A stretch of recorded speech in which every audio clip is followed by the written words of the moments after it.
Adjust చేసుకొని వెళ్ళాలి అంతే.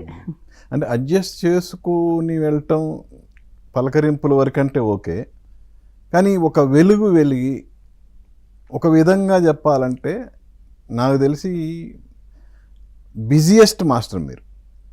అవునండి. అలాంటిది ఇప్పుడు ఆర్థికపరమైన ఇబ్బందులు కూడా ఫేస్ చేయవలసిన సిట్యుయేషన్ అనేది తారా మాస్కి రావటం అనేది చాలామందికి ఆత్మీయులకి కొంచెం బాధ కలిగించే విషయం అది. సో దాన్ని ఎలా చూడాలనేది దాన్ని నేను చెప్పుకునేదానికి కొంచెం ఇబ్బంది పడుతున్నాను. అలాగా ఆ సిచ్యువేషన్లో నేను వస్తాను అనుకోలేదు ఈ సిచ్యువేషన్లో. బట్ ఎక్కడో మిస్టేక్ జరిగింది నా సైడ్ నుంచా, లేదంటే ఎక్కువ నమ్మకం పెట్టాడు అవతల వాళ్ళ మీద, ఎవరి మీద కానీ, ఐ మీన్ రిలేషన్స్ కానీ, ఫ్రెండ్స్ కానీ, లేదా ఇంకొక మేనేజర్ కానీ, అలాంటి వాళ్ళు ఎవరినైనా నమ్మి మొత్తం వాళ్ళని నమ్మడం నా సైడ్ నుంచి మిస్టేక్. అందుకని కొంచెం అది నాకున్న అన్నీ అన్నీ ఇవి వర్క్ తప్ప మిగతావన్నీ నా దగ్గర ఇప్పుడు ఏమి లేవు. అలాగే అయిపోయింది. అది కష్టంగా ఉంది, చాలా కష్టంగా ఉంది. 100% అండి. నీకు చెప్పుకోవడానికి ఇబ్బంది కలిగించినా కూడా వాస్తవం అది. వాస్తవం అదే, నిజం అదే. అది అందరికీ వస్తుంది అంటారు కదా, చూసాం కూడా మనం కూడా. ఎంతోమంది పెద్ద పెద్ద ఆర్టిస్టులు, టెక్నీషియన్స్లు అందరూ ఫైనల్గా ఇలా అవుతారు. ఎందుకని అంటే వాళ్ళ మిస్టేక్స్ ఏంటంటే ఇలాగ నమ్మడం, కొంచెం అజాగ్రత్తగా ఉండడం. పర్వాలేదు, రేపు మనకి వీళ్ళందరూ పిలుస్తారు, వాళ్ళందరూ పిలుస్తారు, నెంబర్ ఆఫ్ కంపెనీస్ వస్తాయి, ఇలాగే బిజీగా ఉంటామని అనుకోవడం, అవన్నీ కొంచెం ఏమో చెప్తారు, ఇన్నసెంట్ పనులు, చిన్నపిల్లల్లాగా ఆ మైండ్ ఆ భ్రమలో అందరూ ఇలాగే ఉంటాం, అందరూ ఇలాగే ఉంటారు, మనతో ఉంటారు, ఇలాగే బిజీగా ఉంటాను, ఇలాగే డబ్బులు వస్తాయి అని అన్నీ కన్ఫామ్. ఏది ఇంకొకరు రారు అన్నట్టుగా ఒక ధీమాగా, అదేంటో అప్పుడు అది వస్తుంది బ్లడ్లో కానీ మైండ్లో కానీ, అది నేనే అన్నట్టుగా వస్తుంది కదా.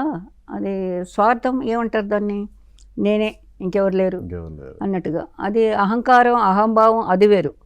బట్ నేను బిలీవ్ చేసి నా సరౌండింగ్ని, నా కంపెనీస్ని, నా హీరోస్ని, అందరూ all the artist, director, producer అందరూ నన్ను చాలా చక్కగా మర్యాదగా, మా ఇంటి అమ్మాయి అని, అమ్మాయి రా అనే పిలిచేవాళ్ళు పెద్ద డైరెక్టర్ మధుసూదన్ రావు గారు, వాళ్ళందరూ కళ్యాణ మండపం అవి ఇవి చేసేటప్పుడు అన్నీ చాలా, ఐ మీన్ నేను వాళ్ళింటి ఒక చిన్న ఒక సిస్టర్గా, ఒక అమ్మాయిగా, మా ఇంటి అమ్మాయి అన్నట్టుగానే మాట్లాడేవాళ్ళు వాళ్ళు కూడా.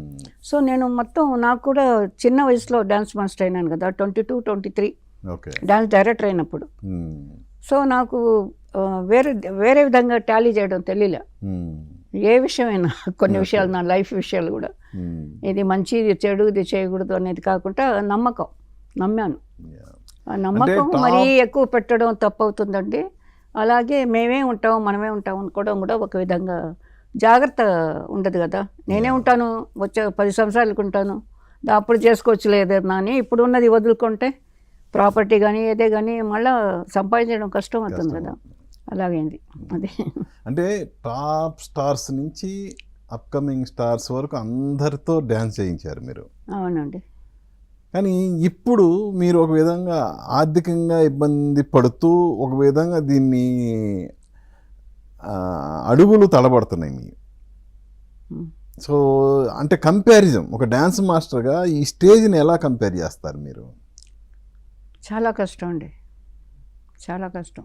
కంపేర్ చేసేది ఎలాగనేది అర్థం కావటం లేదు. నాకున్న కొంచెమే, చాలా తక్కువ డబ్బు అప్పట్లో. ఇట్ ఈస్ డిఫరెంట్ మనీ కదా, ఇప్పుడులాగా కాదు. ఎక్కువ కష్టం. యూనియన్లో ఒక డేట్ కూడా లేదు, ఇన్ని రోజులే ఈ పాట, ఒక పాటకి ఇన్ని రోజులు అనేది డేట్ లేదు. అప్పుడు ఒక పాట నేను 3 నెలలు పనిచేసి ఉన్నాను. పిలిచినప్పుడల్లా వెళ్ళి 1 నెల చేసి ఉన్నాను, 1 వారం చేసి ఉన్నాను. అలాగా టైమింగ్ లేదు. టైమింగ్ లేకపోయినా మేము చేసేవాళ్ళం, టైమింగ్ లేదు. డబ్బులు ఎంత వచ్చినా అప్పుడు ఎక్కువే అంటారు. అయినా నేను అడిగేదాన్ని కాదు, చాలా తక్కువ డబ్బులు తీసుకుని పనిచేసేదాన్ని, వారాలు. సో కొన్ని నెలలు ఎప్పుడు పిలిస్తే అప్పుడు, ఈ షెడ్యూల్ ఇది కాదు, ఈ చరణం, ఈ పల్లవి తర్వాత తీస్తాం, అప్పుడు కూడా వెళ్ళేదాన్ని అదే డబ్బుకి, వేరే డబ్బు కాదు. సో మనీ మాట్లాడడం ఒక హోల్డ్ లేదు నాకు యాక్చువల్గా. ఒక చిన్న ఇది చెప్పేయాలి, ఈ మధ్యలో నేను 2.5 years అప్పుడు నాకు తెలిసింది నాకు ఫాదర్ లేరు, చచ్చిపోయినాడు అప్పుడు. ఓకే. ఆయన చచ్చిపోయినారు యాక్సిడెంట్లో. అప్పుడు నాకు ఫాదర్ లేరు, నాకు బ్రదర్స్ లేరు. మేము 3 సిస్టర్స్. మా అమ్మ మమ్మల్ని చేసి పోషించి జాగ్రత్తగా. నాకు ఈ పిచ్చి బయటికి వచ్చింది చిన్నప్పుడే. అది ఆవిడ గ్రహించి మిగతా వాళ్ళు చెప్పి డాన్స్ నేర్పించడం అలా జరిగింది. నేను ఇలా వచ్చాను. సో నాకు గైడెన్స్ లేరండి, గైడెన్స్ లేదు. గైడెన్స్ లేరు. మెయిన్గా ఈ మధ్య నాకు అది తెలిసింది, నాకెవరు లేరు, గైడెన్స్ లేరు. అందుకని నేను సరేలే ఇది రేపు చేసుకోవచ్చు, మళ్ళీ కొనవచ్చు, మళ్ళీ చేయవచ్చు అలాగనుకుని కొంచెం చేజారిపోయినాయి. ఆ పొజిషన్ని బ్యాలెన్స్ చేసేదానికి నా వల్ల కావడం లేదు ఇప్పుడు. ఆ పొజిషన్ కాదు, నార్మల్ పొజిషన్ కూడా కుదరటం లేదు. That is the position, my position. But నమ్మకం, ఏదో ఒక నమ్మకం నాకు కూడా. మళ్ళాను నేను ఏదో బాగానే ఉంటాను, బాగుంటాను, ఎవరికి చెడు చేయలేదు. నేను మోసపోయి ఉన్నాను కానీ ఎవరి డబ్బులు నేను తీసుకొని పని కానీ ఏది కానీ అలాగ నేను ఏది చేయలేదు. కాబట్టి నాకు దేవుడి మీద భారం వేసి నమ్మకంతో ఉన్నాను ఇప్పుడు కూడా. నేను 76 years ఇప్పుడు నేను. అయినా కూడా నాకేదో ఏమన్నా అడగాలన్నా మొహమాట పడతాను. బాగా తెలిసిన వాళ్ళ దగ్గర కూడా కష్టాలు చెప్పుకునే దానికి కూడా మొహమాట పడతాను ఇప్పుడు కూడా. సో ఇది ఇలాగే పోతే మరీ కష్టం అవుతుంది నాకు.